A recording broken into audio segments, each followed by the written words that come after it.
Do not adjust your computer screens. This is real. It is I am here. Finally feeling alive and well enough to vlog and say hello to you all. If you do not have a clue what I'm on about because you don't follow me on Instagram or didn't see my stories last week, I have been ill. Very, very ill.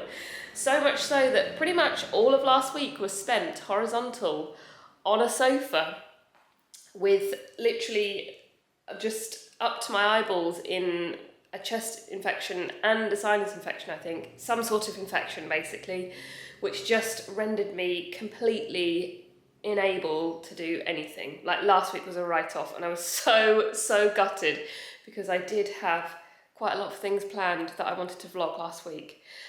So yeah, that's where I was last week. I actually thought I had COVID at the start of the week, so I was self-isolating for a few days until I got my test results back, and then it wasn't COVID, got a negative result, and whatever I had was getting worse and worse and worse, and then eventually called the doctor on sort of day 5 of whatever I had, and he was like, yeah, I'm going to give you some antibiotics because what you have sounds pretty brutal.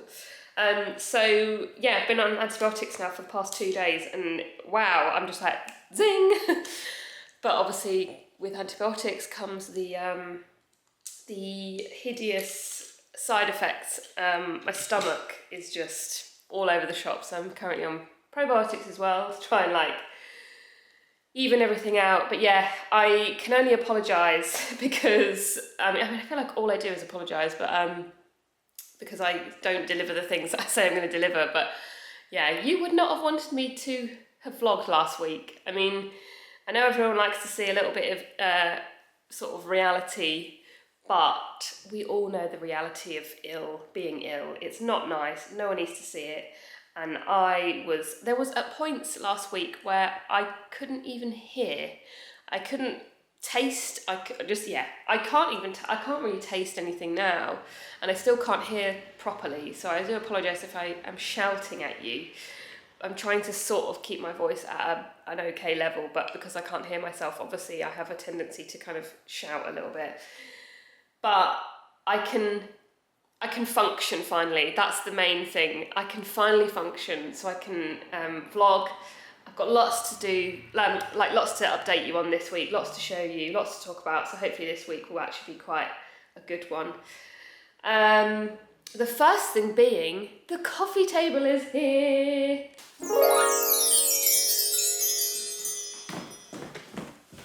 I'll try to give you a 360 view of the table from all angles. It's quite low down, so I'm having to sort of crouch down to show you properly. But there are the 3 legs.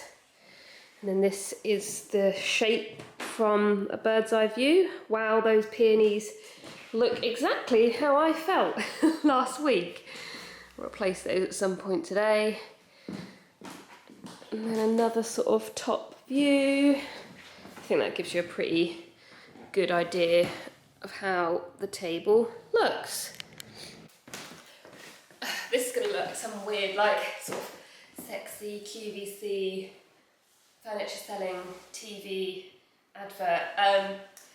It's going to look really weird, but I just feel like sitting here like this is probably the easiest way to talk about the coffee table. Anyway, the coffee table. So it's from a Belgium-based design duo, I guess you could call them, called Armand and Francine. I discovered them last summer through Instagram, and as soon as I saw this particular style of coffee table, I was like, that is it. That is exactly what I've been looking for. It is the one.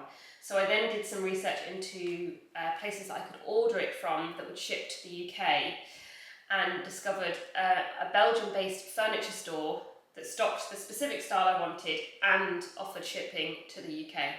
So I placed an order in October, and 8 months later, it is here. With absolutely no thanks to Brexit whatsoever, and also very, very little thanks to the customer service team at the shop that I ordered it from.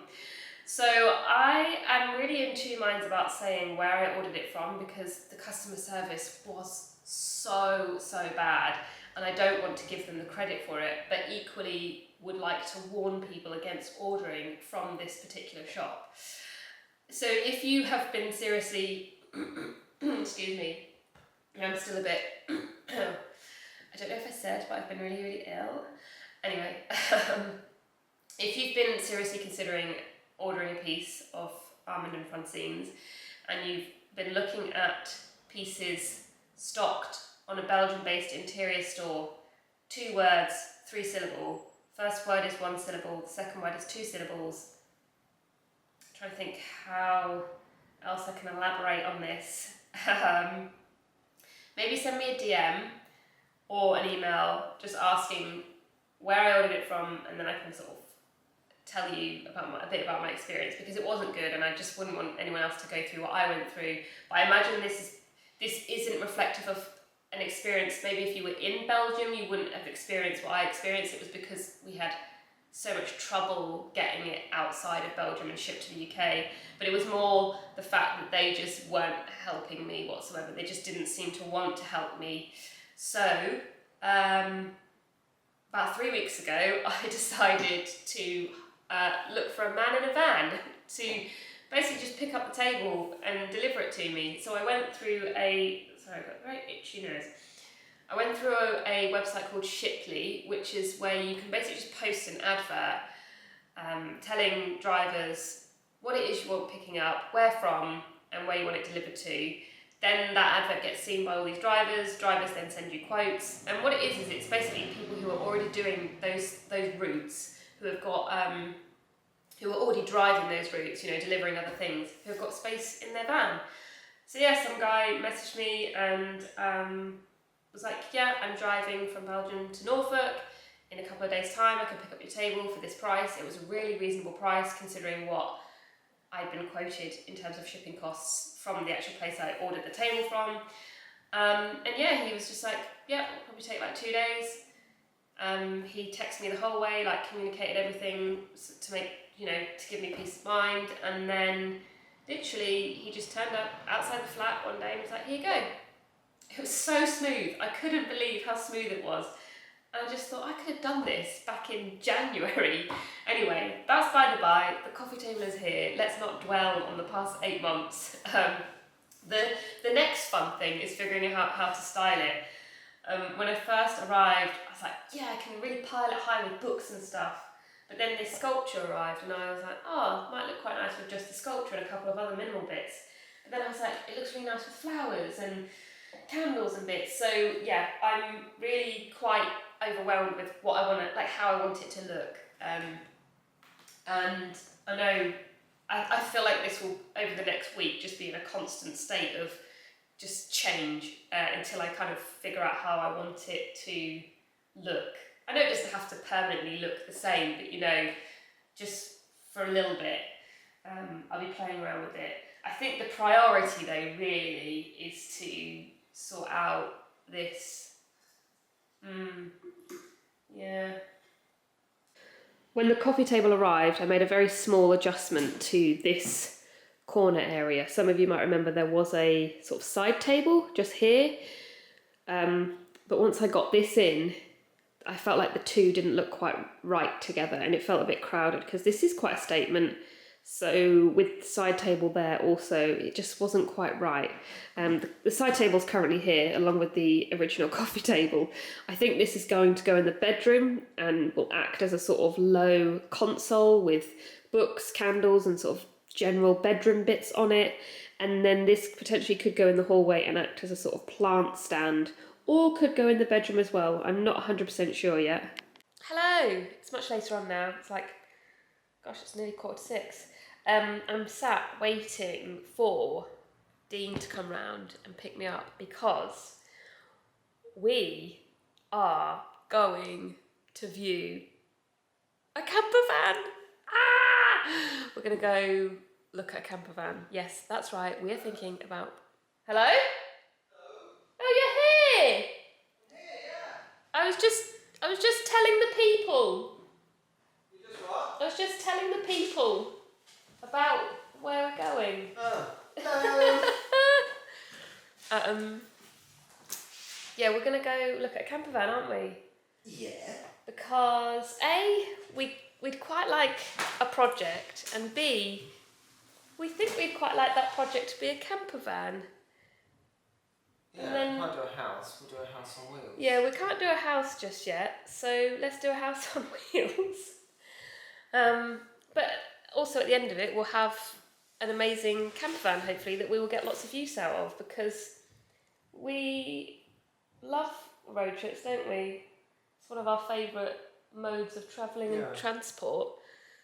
Those of you who have followed for a while, especially since Australia days, will know we're no stranger to a road trip. We love going around in a camper van. It's our favourite way to sort of explore our surroundings. And we live like 50 minutes away from the coast, and we're also surrounded by countryside. So the area that we live in lends itself very well to camper van life. And so the trouble that we have now is we have to book like a big sort of 10-day week trip in a camper van. Every time we do a camper van trip, there's so much organisation, isn't there? Like we have to book the camper van, then we have to like do ourselves an itinerary based on how many days we've booked the camper van for. It is like a full-on thing. When actually, if we had our own camper van, we could just be like, oh, we've got a week free next week. Should we? Oh, excuse me. Should we just drive somewhere? And then we could just do that. I'm excited. I'm excited, but I'm nervous because we're both very impulsive people.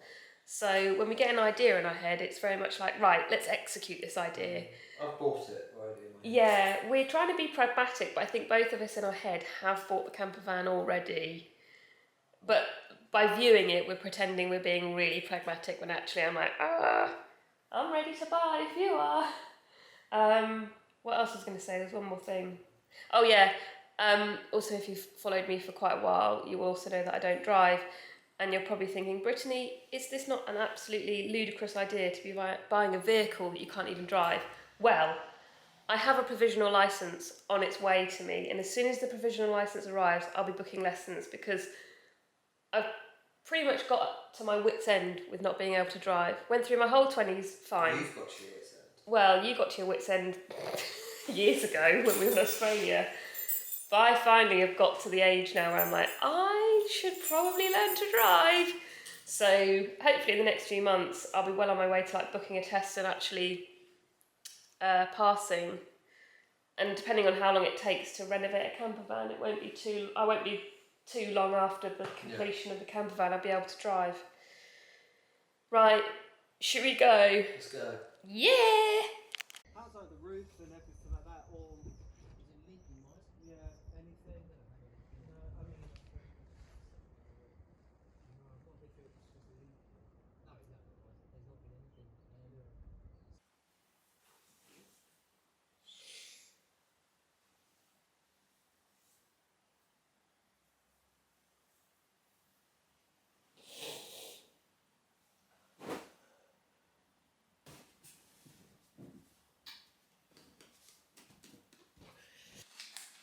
Making myself a very simple breakfast of toast because I still can't quite really stomach food. My appetite is very lacking still. So, camper van update while I try and cut this extremely tough bread. So, it was really cool. We really liked it, as you saw from the footage. It was quite a cool little camper van, but it was at the top end of our budget. Right, okay. It was at the top end of our budget, so we did scrutinise it quite a lot, and there were a couple of red flags that we were a bit unsure about. So, sadly, we have decided that it's not the one for us. But we have got some other potential ones lined up. So we've decided that actually maybe looking for something that was made in the 90s would actually be a bit better for our budget, because if we're looking at 80s VWs, I think we're going to be stuck with high prices basically, because they're such a sought after camper van. So we're thinking actually, because we're not dead set on like a particular style of camper van. We just want something that's mechanically sound that we can sort of renovate inside. So we're thinking actually maybe if we look for something that's more, that was made in the 90s, so that the likelihood of it being more mechanically sound is, you know, increased, and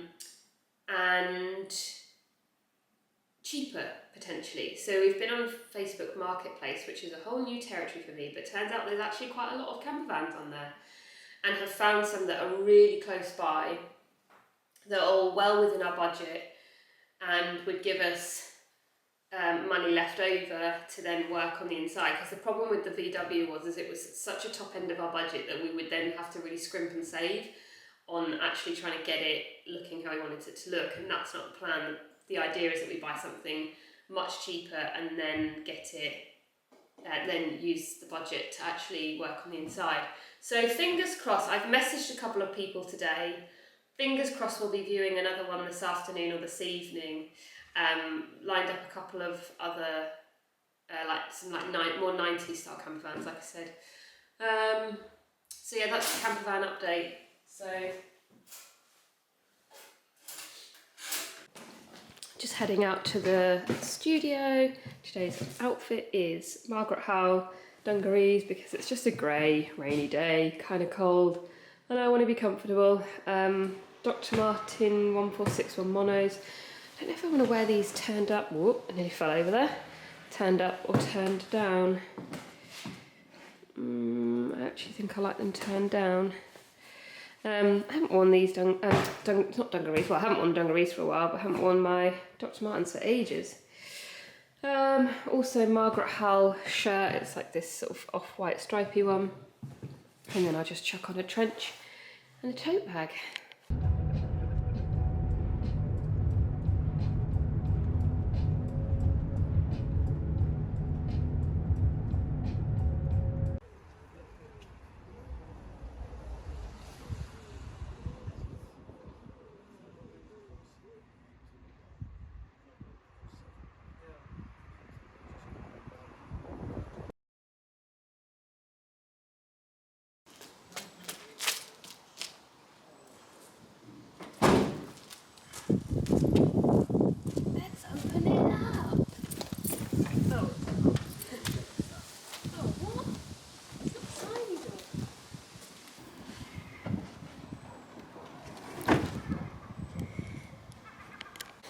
Considering how old it is, it's in really good condition. This is the first time I've properly rummaged around in here. So this is a live first rummage. So we have a sink, a toaster. Did he seriously throw in a toaster for us? Bless him. He didn't just throw in a toaster. A hob. So, There's a table in there, isn't there? A fridge. Oh, what? There's mugs. What is some little coffee and tea station there? There's even a sort of full-length mirror here. There's what's in there? Disney's Cars sleeping bag. Disney Cars sleeping bag. And a bottle of water. What's under there? Is that just the sink pump and all of that? Under here? Yeah. No. More storage. Oh my god, there's a kettle. The gas terminals. There's a is that a sandwich toasty thing? Yep. Oh. No, all the that stuff is. Oh, is that where the pump and that lives in there? Yeah, so that's where. Oh, okay. This is your gas. In there. Ooh. And then up top we've got the sort of bed thing. Sorry, it's really hard to show this. I'm going to come out and back up and turn around. So up there can turn into a bed if you wanted potentially children to sleep up there, or a small adult maybe. Yeah, you could sleep. Yeah, I could easily sleep up there. Yeah, so you can bed. There must be one more. No, it all shoves that way, remember? Oh, right. So it all goes that way, and then you use this as your entrance into the bed. Yeah. We'll probably just use that as a storage area, won't we? Yeah, maybe Unless just keep it as like. Someone really wants to come camping with us. Keep it as just like one up here. Yeah. I am just chuffed with this. Can't believe how good it is. So as soon as that heat wave hits, baby, we are off to the beach camping. So, I really like this bit up here. I like that it's still got the leather straps on the pop top. Yeah. I mean, this is obviously. Yeah, like it's obviously worn in. I mean, it's what was made in 1991, so. But considering it is from 1991, Table. it is pretty special.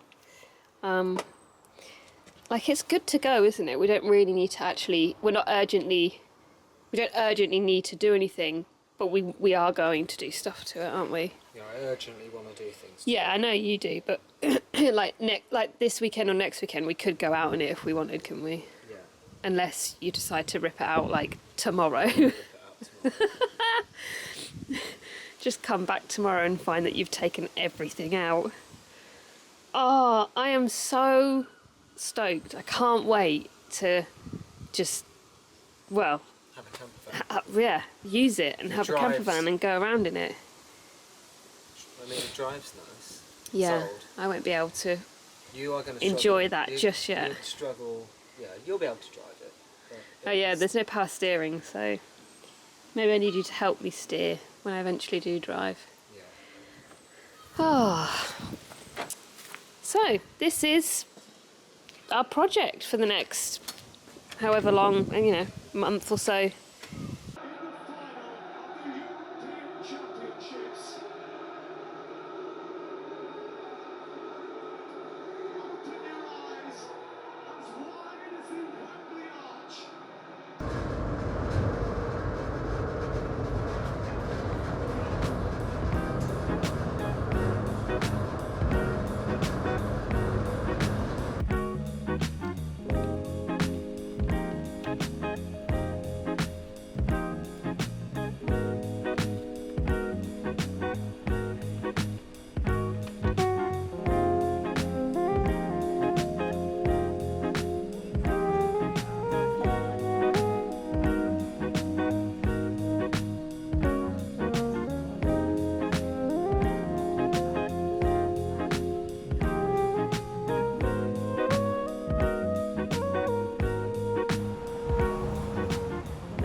Hey! I've just made myself some porridge, which seems like a really ridiculous thing to be making in the middle of July, but I just really fancied it. Like porridge is such a staple breakfast in the winter, obviously not in the summer, but yeah, this morning I just woke up and I was like, I really fancy some porridge. So I did like really simple porridge, just oats with almond milk, and then I put some honey and some pecans in it, so it's not exactly a groundbreaking porridge recipe, but maybe it's because I'm still a little bit congested and not quite 100%. I kind of want comforting food. So just to give the footage that you just saw some context, I went to London yesterday to hang with my friend Abby, the same friend that I went to the exhibition with in the previous vlog, so I feel like this is a bit of a sort of having deja vu. She messaged me and she was like, oh, you don't have to be in London on Thursday, do you? And I was like, no, I don't plan to be. And she was like, oh, I'm in Central in the morning and I kind of fancy like a day just like, wandering around and looking around shops. And I was like, do you know what? I quite fancy that too. So we had a really nice day of just like really slowly, like properly walking around, dipping in and out of shops, went for lunch, just like talking, walking and browsing. And it was actually quite nice because whenever I go to London, if it's work related, my days tend to be quite fast paced and I don't particularly like it. I always feel like I'm rushing around. So yesterday was lovely because we were We just took it really slowly, which always, like I said, just feels very rare that I do that in London. And we went into the Nanushka store. I was going to say the new Nanushka store, but I think it's actually been open for quite a while, but neither of us had been in. It's so, so nice. It is incredibly beautiful. The furniture is just incredible. Just everything. It's kind of like a townhouse. Well, it is a townhouse.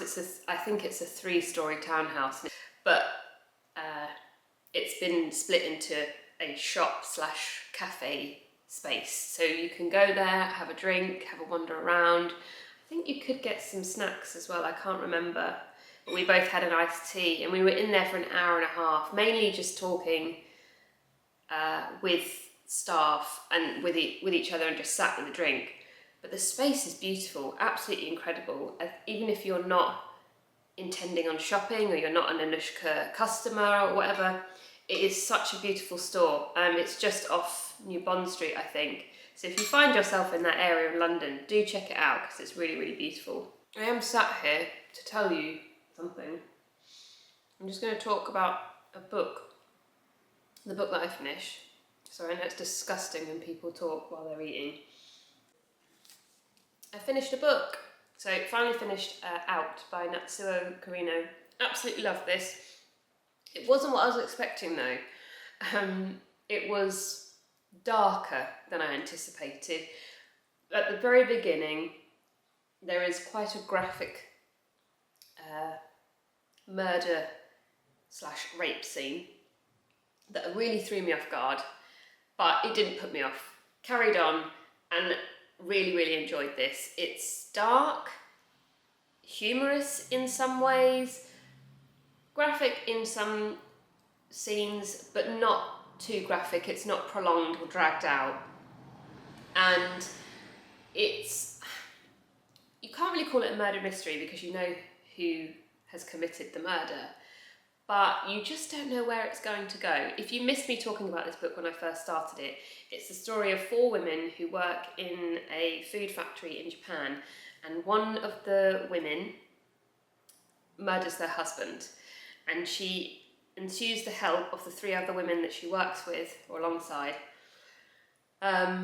to assist with disposing of the body, basically, and it's all about how they do that and then the aftermath of it all. It's really interesting because the 4 women all go on a very different journey afterwards, and I know the ending has caused quite a lot of discussion because I don't think it's the ending that people expected or wanted. To be honest, I didn't know what I was expecting at the end or what I wanted at the end, but I was very surprised by the ending. The ending is also quite graphic, but it's I wasn't disappointed by the ending. I kind of liked it.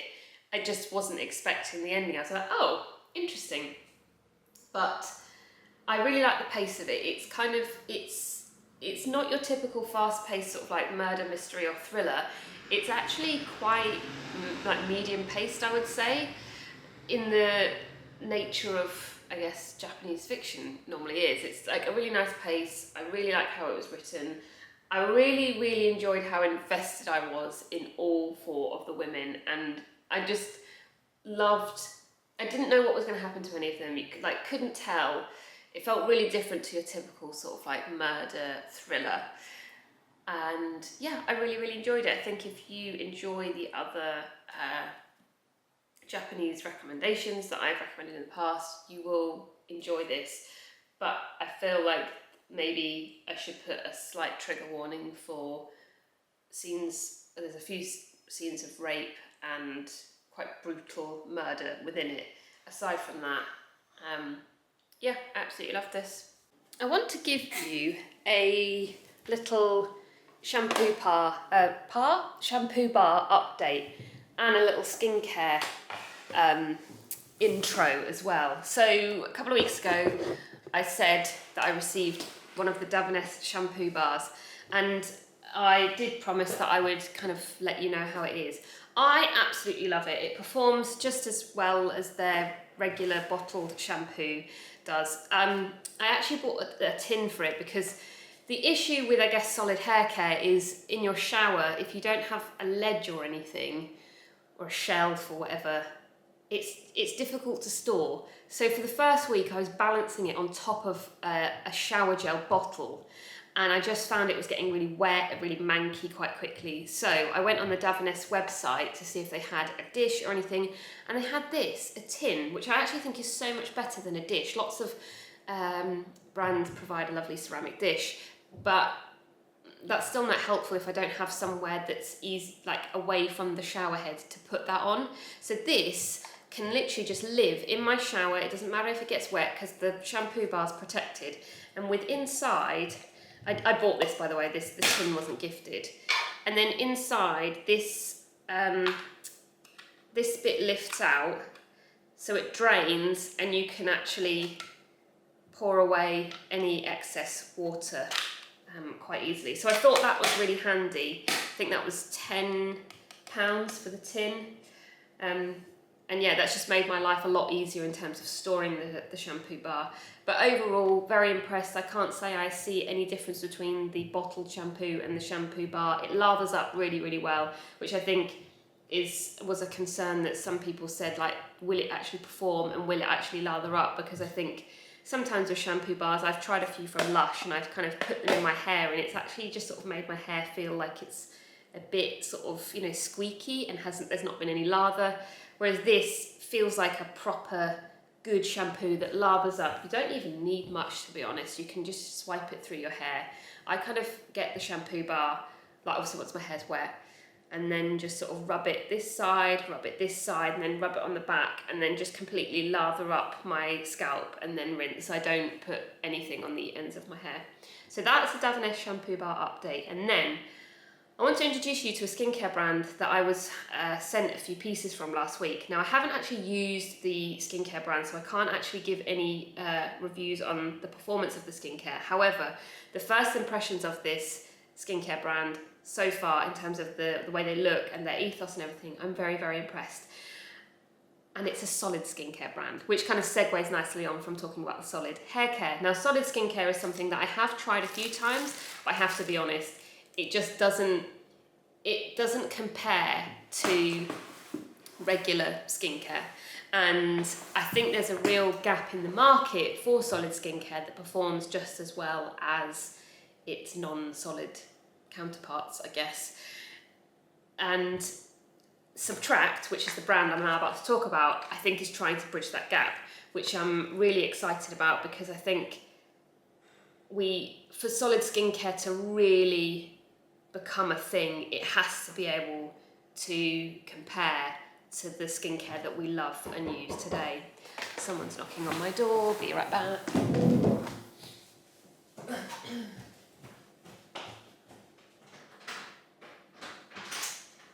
Hi, thank you.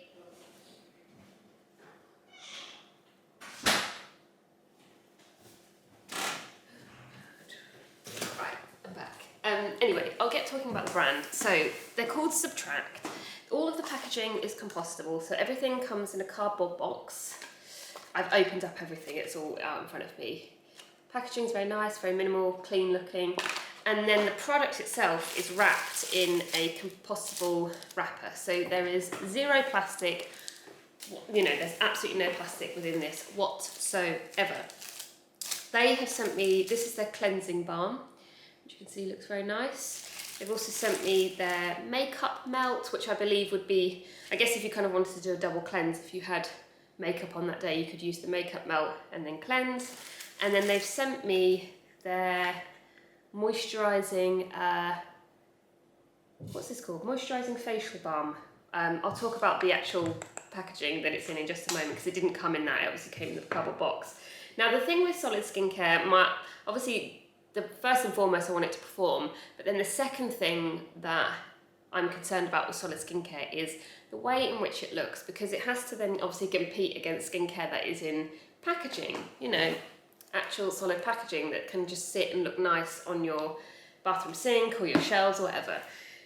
I'm like, solid skincare is just going to start to look manky quite quickly. So Subtract have created, and obviously there's hygiene sort of surrounding it as well. So Subtract have created these dishes that the skincare can sit on. Now it's made out of clay and diatomite, which this has natural antibacterial qualities. So this is completely porous, which means that any water that is on your skincare will get sucked up by this. There is a drainage hole, there are ridges here, so the skincare will sit slightly raised up so it can kind of get some air underneath it. But I found it really interesting that this naturally has antibacterial qualities, and there was something else. Let me just have a look. Mold resistant, because I was also thinking that as well, with how damp things would get. Would you end up with maybe like some mold spores or some damp? But no, this beautiful tray is supposed to combat all of that. Now the other thing is, I guess sometimes, like, this is lovely, but let's say, for example, I don't know, with the moisturising balm, for example, it's not going to look nice after you've started using it. So this lovely pot is great because you could literally just swivel the lid round, take a swipe of the moisturising balm. I'll take a little swipe now, and then just close the lid and apply. I think this is bamboo. I'm just going to quickly look on the website. But the brand is zero plastic, cruelty-free, vegan, palm oil-free, less than 0.5% water. Let me just have a look if there was anything more to say about that.